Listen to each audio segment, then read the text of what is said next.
You are watching Germantown Municipal Television, your source for everything Germantown.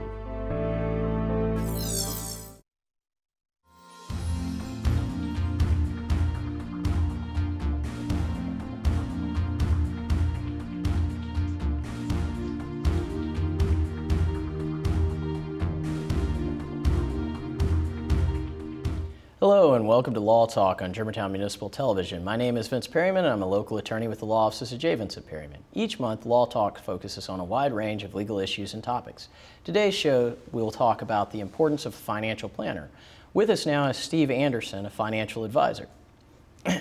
Steve, thanks for being with us today. And, I think when we talk about different professionals, they always think about CPAs and attorneys, accountants, that sort of thing. But I think there's also an important aspect there of a financial planner. But I think the question a lot of people have is well, what is a financial planner and why do I need one? So I think that's a good place for us to start. That's a great question. So at the outset, just since we are on a law show, differentiate, there's what's called a certified financial planner, someone who has a CFP after their name. It's a registered trademark of the Certified Financial Planning Board. And then there's someone who engages just in financial planning activities. So for the sake of this discussion, we'll just talk about financial planning activities in general. Okay. So a financial planner does exactly what most people would probably kind of think when they think of the term financial planner. They ask questions, try to identify what someone's trying to do in a financial context, and then construct some sort of a plan or a strategy to help get them from where they are to where they're going. So it's really that simple. Yeah, and I think sometimes, I've got to explain to estate planning clients or just clients in general what it is that a financial planner can help them with. Because the other aspect of it is when you say, well, they can help you set up a retirement account, things of this nature, a lot of them will say, well, but my bank can do that too. Yeah. So what are all the things that financial planner can do? That's another great question. So if you think about financial planning, and this is just what I believe, but I believe that it's almost impossible to be completely unemotional about your own finances. I just think it's very difficult to do that. There are probably a few people who can pull that off, but most people, that's difficult to do. And then I once heard a guy named Andy Stanley, who's probably one of the better communicators I've ever heard. He talked about this idea called the principle of the path. And the idea is that it's our direction that determines our destination. It's not our intentions that get us there. So said another way, if you and I decide we want to take our families to the beach, it's getting cool outside here now, so we decided we want to go to the beach and we put everybody in the car, load it with beach towels and the umbrella and the chairs and sunscreen and everything, and we get out on 55 and we head north. There's no amount of planning or hoping or prayer or anything else that's going to help us because we're headed in the wrong direction, right? Well, unless you want a lakefront beach in Chicago. Right. Might be a little frozen. That's right. So ice fishing, unless that's on the agenda. So from a financial planning standpoint, I would say what a financial planner really ought to be concerned with first and foremost is trying to figure out how to get somebody doing all of the right things versus necessarily just telling them all the right things to do. When someone comes along beside them and actually takes them through a process to get them from where they are to where they're going, I think that's really what a financial planner that's doing his or her job, is really concerned with doing, is getting people to do the things they know they need to do. Okay, and I guess and what I hear when I hear that is also listening to that client as to what their goals are. Absolutely. So that way you can kind of get the car in the right direction, to use that metaphor. Yeah, and it goes beyond just the listening too, because all the time people walk in and will say, Steve, I want a big 401k. Help me grow my 401k. Or I want a big college savings plan, or I want life insurance, or I want this, or I want that. The reality is nobody really cares ultimately what's in their 401k. That's not what's important to them. What they want is a safe and secure retirement, or they want a huge retirement, or they want to make sure their kids go to Harvard or Yale, or they just want to pay for part of the education and help make sure their kids pay for the other part, right? There's typically some values that are beneath the surface, and the money is really just helping them facilitate achieving those values. So, you know, in the purest sense, financial planning almost has a little bit of a psychological element to it, that it's can the planner help you articulate what's actually important to you, and then construct a strategy or a plan to actually get you moving in that direction. Yeah, and I think, you know, in my field and doing the estate planning and everything, it's always good to have the financial planners present, because you guys tend to know more about retirement benefits and some of the pitfalls that can be there, whereas you know, as I always talk about it, kind of a holistic sense on the estate planning, as to you got to have a team. You need somebody, and everybody brings something a little different to the table with their skill set. Yeah. So, I mean, with in financial planning, I mean, what do you see there as far as when you guys are coming to the table, what y'all are bringing? Yeah, that's a there's a little bit of an artistic interpretation in how a planner goes about doing that. So for me, when I engage with a client, a lot of times, you know, you can have legal documents that are valid, and you can have legal documents that actually work in the context of what the client has expressed as being important to them.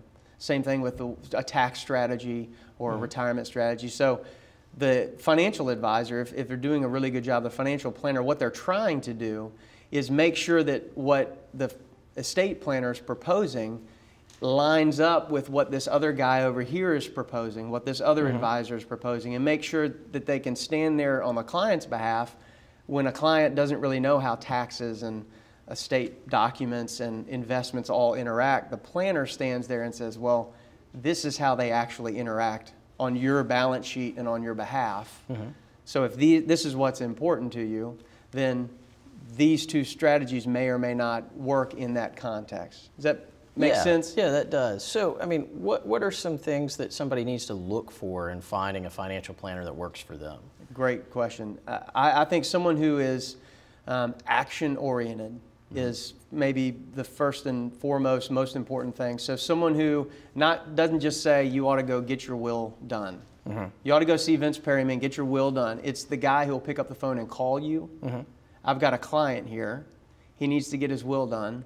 I'm going to set an appointment for him to come see you. Because most of us know we need to have a will. Yeah. It's not the lack of information, it's the lack of application, right? So if you're involved with someone who will actually take you to go get things done, I think that's a big thing. Someone who understands and prioritizes the application of what needs to take place ahead of just the products and the information and all that. That would be probably the most important thing to me. Okay. Yeah, and that makes sense, because, you know, a lot of times you sit down with somebody, you tell them, hey, you need this, this, and this, and nobody wants to think about death, nobody wants to think about taxes, nobody wants to think about retirement. That's right. So having that actionable thing is really helpful. So when we return, we'll continue our discussion about financial planning. Please stay with us.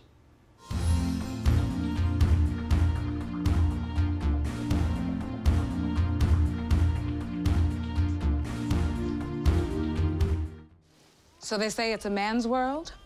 I don't see anybody's name on it. While they were doing their thing, we slowly changed ours. Today, women can do anything men can do. And there's one thing we're even better at.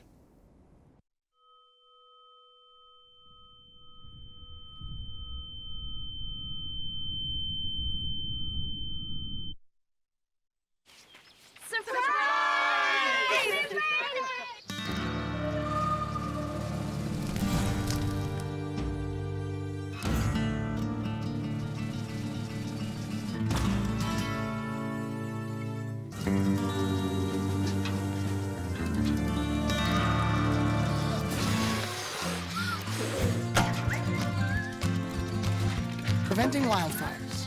That's all Smokey wants for his 70th birthday. You are watching Germantown Municipal Television, your source for everything Germantown. Welcome back. I'm Vince Perryman, and you're watching Law Talk. Joining us on our show is financial advisor Steve Anderson, and we're discussing the importance of financial planner. Steve, we were before the break, we were saying, you know, one of the important things to look for in a financial planner is someone that's going to be actionable, where they will take you by the hand and make sure you go get the documents that you need to do and stay on you to do what you need to do for your retirement, estate, you know, whatever your goals are. Yeah. So when you meet with a client, what are because I know, you know, I've got different practice areas that I do, and when I meet with somebody, I've got certain steps that I run through with all of them.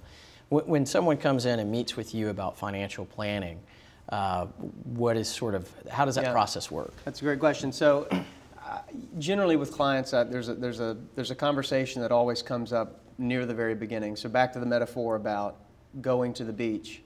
You know, when you're headed in the right direction, planning becomes important, because where you end up at the beach, you know, there's a lot of beach. There's a specific spot you want to end up at in your journey. So one of the conversations that I have with all of my clients at some point is around this idea that I call guardrails.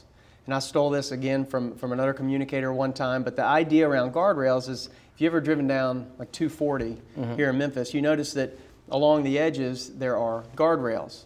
Or you could think about the little slits that are in the side of the road right on the yellow and white line that make a noise when you touch it with your tires. And the idea is that those are protections that keep you from the real danger, right? So it's facilitating a small crash to avoid a big crash.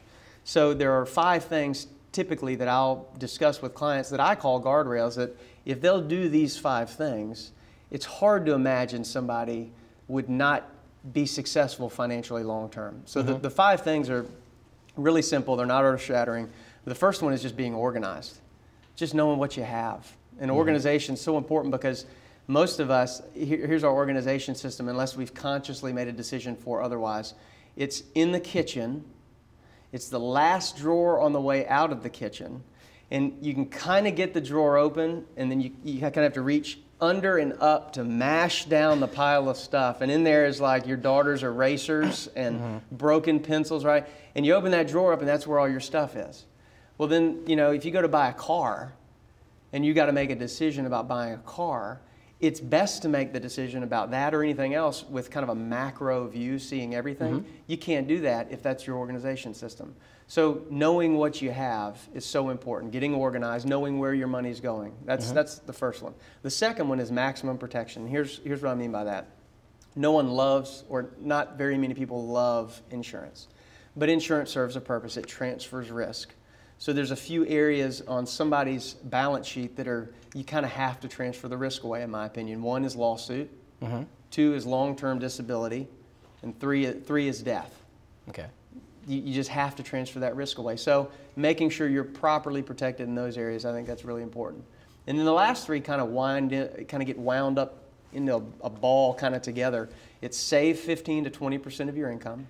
The more you make, the more you have to save, because the higher the confiscation rate is for taxes and and whatnot. And so if you make $400,000 a year, you got to save 20 or 25% of your income. If you make $40,000 a year, saving 15% is a high enough bar, right? And the other important thing about savings is the more you make, the harder it is to actually replace that income if you ever lose a job. It's kind of no one ever wants to think about that, but if you make a lot of money and you lose a job, it's very difficult to replace that. Way harder to find a $250,000 a year job than a $20,000 a year job. So the more you make, the more you have to save, and that's a protection against that a little bit.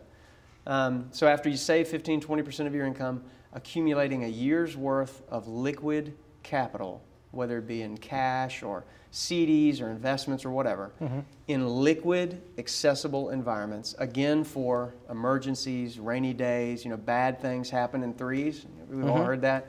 It's having capital available so that you feel as if you're bulletproof. No, you can't be bulletproof, but you feel that way. And then the last one's getting rid of debt.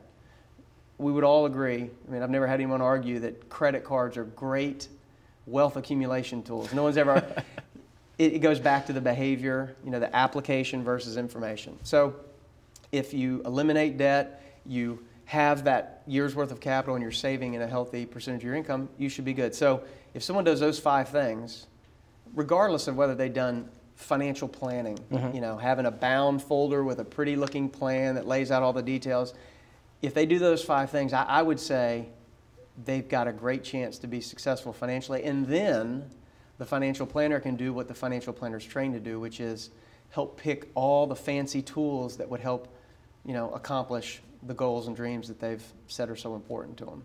Yeah, so, we've got a few minutes still left. So what are some of those fancy tools? So things that we're typically using as financial products with clients. So, life insurance, long-term disability insurance, umbrella liability insurance, 401ks, helping people allocate how to invest money inside their retirement plans, savings accounts. Any financial product you can think of is kind of on the menu for being used. And here's a kind of an interesting aside, just a free thought about financial products. It's really amazing if we flip on the TV or you listen to the radio, how certain financial entertainers seem to want to bash certain financial products. You just pick a product and somebody hates it. Some people hate the stock market because they like to sell gold. Some people love the stock market and hate another product because they want to sell bonds or stocks or mutual funds. The thought that I would say is an awesome thought to hold on to is that most financial products are best used when they're used for the purpose that they were intended for. I've said that 100 times to clients, nobody's ever written that down. Most financial products are best used when they're best used for the purpose they were intended for. And so all financial products have a purpose, but we don't know what somebody might need until we look at what they're doing, what their goals are, what their values really are. And then we start to just place products into place that help meet those goals. Okay. So, anything you can think of is really a tool that's probably on the menu to be used from a financial planning standpoint. Yeah, and it's always interesting depending on who you're dealing with as far as the financial planner, because you get some that they're very, very heavy on the insurance side, and then you get some that are over here. And it's been my experience, there's very few of you that are holistic, where you're like, okay, here's my entire toolbox. Let me take a little bit of here, and a little bit here, and a little bit here, and when I put them all together, it works and diversifies. Yeah. So, how important is diversification? It's really important. Depending on who you're talking to, everybody in the financial planning context kind of has this goal in mind. They want to build you a boat to get you from where you are to where you want to go.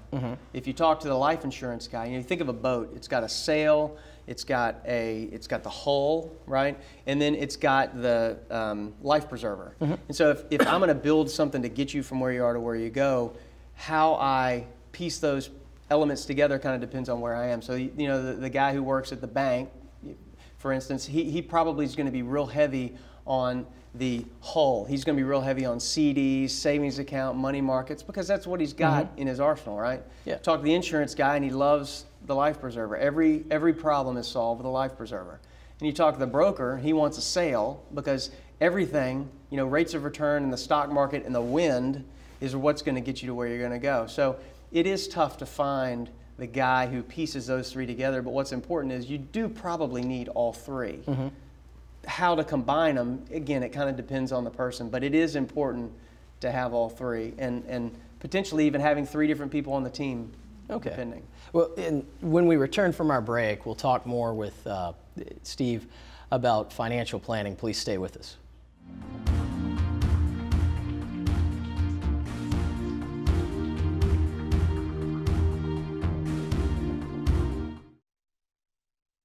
Right, mi cariño. So like I said, everything I learned about cooking, I learned from Grandma's empanadas. Shall we go again? Yep. Mix the beef with the onions with the peppers with the paprika with the garlic with the oregano with the cumin. Got it? Got it. Throw in the olives, stir, season, stir again, pour out the flour, roll out the dough, make a circle, drop in a fistful of filling, fold over, press down, and ta-da!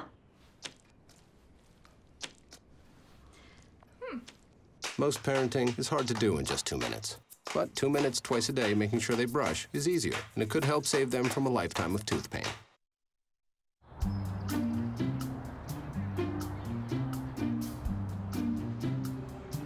Don't worry, 74 people were picked before me in the NFL draft. To fight childhood obesity, United Way and the NFL are helping kids play at least 60 minutes a day. Okay, time for the team obstacle course. Yay! What this place needs is more healthy kids. To get involved or donate, go to unitedway.org/play60. Now I get it. You are watching Germantown Municipal Television, your source for everything Germantown. Welcome back. With us now is Steve Anderson. He's a financial advisor, and we're talking about financial planning. Steve, before the break, we went into, sort of all the different tools that you can go into with your clients and everything. And I know one of the things that financial planners are always doing is they're saying, hey, do you have any estate planning documents, a will, power of attorney for health care, advance directives, living will, trust, those sorts of things. And I know that it's always kind of an interesting thing because a lot of people don't have it. Yeah. And then you run into folks that they may have drafted their own documents or printed them off and sign them from a website, things like that. So what's the process that you go through with your clients when you're looking at that aspect? Yeah, I mean, the obvious first question is, do you have any estate documents? Or in easy terms, do you have a will? Yeah. 9 out of 10 times, the answer to that is no. It may be higher than that. I mean, most people just don't have a will. The second question is always just as fun for me, is do you know you ought to have a will? And what do you think they say to that 100% of the time? I would say a lot of them either, well, it's going to be one of two answers. It's either going to be, yeah, I know I need one, but I got plenty of time for that. Or it's going to be, I don't need one. It's all going to go to my spouse anyway. Yeah, and actually, I guess when that does come up sometimes. Yeah. Okay, do I really need one? It's going to go. Most of the time, there's a kind of a, yeah, I know, I got to go get that done. And so for me, again, I'm an action-oriented. That's just the way I am, kind of planner. So for me, when they say no, I don't have one, and then I ask, do you know you need one? They say yes.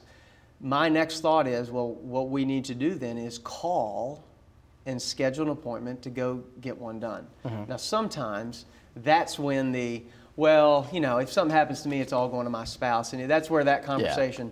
Yeah. And I just tell, I tell everyone I work with, part of the value to me, maybe the biggest value to the average thousandaire, someone who's not dealing with estate tax issues, to working with someone like yourself is that before they walk in to see me, they don't know what they're not thinking about. They don't know what they don't know.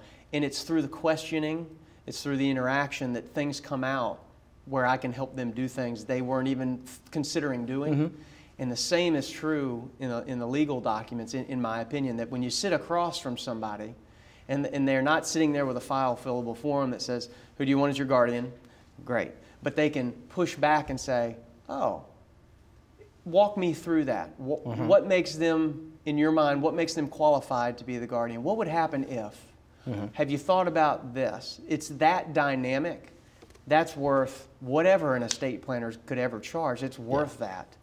Well, and it's always interesting, too, because there are issues that people haven't thought about. Absolutely. Because we're not in a realm where nuclear families are normal. We've got all these her kids, my kids, and then when you look at the people that are inheriting from you, do they have issues? Yeah. Because if they've got issues where they're leaving something to their children, you're going to have to deal with their former spouse that could create problems, then you may want to think about how you're going to do it. And those are, nobody thinks 20 steps ahead. Nobody does. Yeah. And there's, in my mind, there's kind of levels of, okay, you need to get a will done. You really need to get a will done, and you really need to go see somebody because now we're at DEF CON, Yeah. And so if you just got married, probably a good conversation to have. As soon as you have kids, you really need to have that conversation. Second marriage, inherited an IRA, got life insurance proceeds from the death of a parent. You have parents that are aging and you're worried about, well, if they're aging, you should be worried about something. It's all of those things.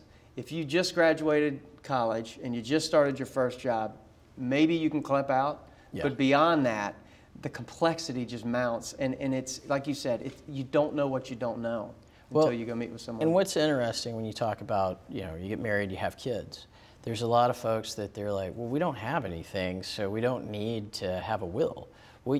you got kids and you travel with your spouse, and if you travel without your kids, there's a good chance both of you are going to pass away. So you do have something you need to put in there, which is the guardian provision, as to direct the court as to who should be the guardian for your kids. Because if not, you've got your parents and your spouse's parents that they don't know each other than their two kids got married, that they may have different opinions on who should be over those kids. That's right. So it makes it so much easier on the survivors of you to know what your wishes are. Because I mean, I've seen people that mom dies or spouse dies and they never talked about, you know, cremation, burial, whatever.